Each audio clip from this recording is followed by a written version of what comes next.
Սիրելի Mesdames արարած, et messieurs les շնորհակալություն députés et ձեր sénateurs, հյուրընկալության présence avec moi համար, pour պարոնայք mission պատգամավորներ, շնորհակալություն, որ այստեղ եք ինձ հետ, տիկնակ եւ պարոնայք, սիրելի հայ բարեկամներ, քիչ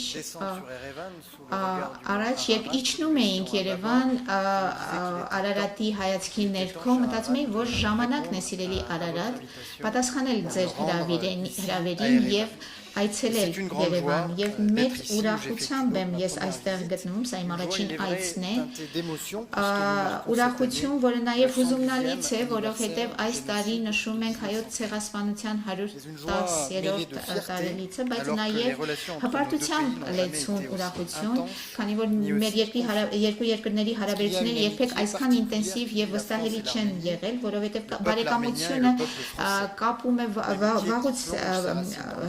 հնամյա բարեկամություն է մեզ կապում, արմատավորված անցյալում եւ հավատարմության մեջ։